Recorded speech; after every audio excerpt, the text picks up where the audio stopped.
geley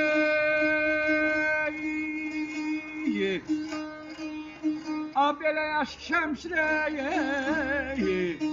Ay deli dağdan geçenler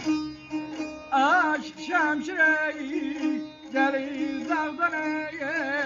geçenler Ailele keylili dayışlardan haberi al beni Keylili dayışlardan haberi al beni Ceyran bulayından güzele içenler Ceyran bulayından güzele içenler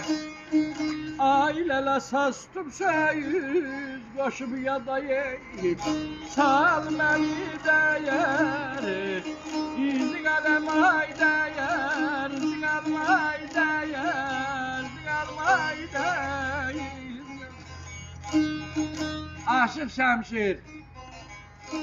Dəli dağdan keçəndə Kəhlikli daşlardan xəbər al məni Ceyran bulağından qızlar içəndə saz tutub söz qoşub yada sal məni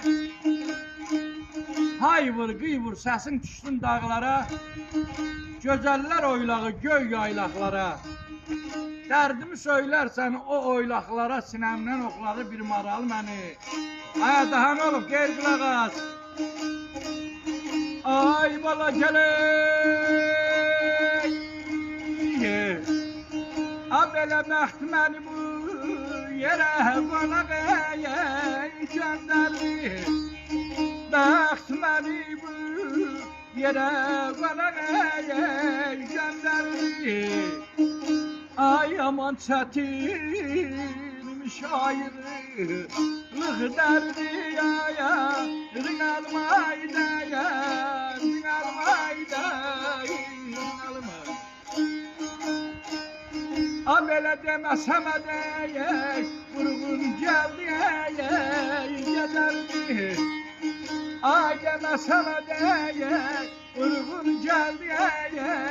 gedərdi Ay unutmaz ay yoba yoma Hal məni dəyər, dinaləm ay dəyər Dinalmay dəyər Boran bizim yerde kar bizim yerde Ay boran bizim yerde kar bizim yerde Ailele loğman isti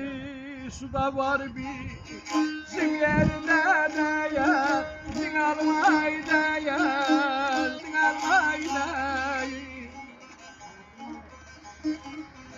Bəxt məni o yerə qonaq göndərdi Yaman çətin imiş ayrılıq dərdi Demə Səməd Vurğun Gəldi gedərdi unutmaz o mahal məni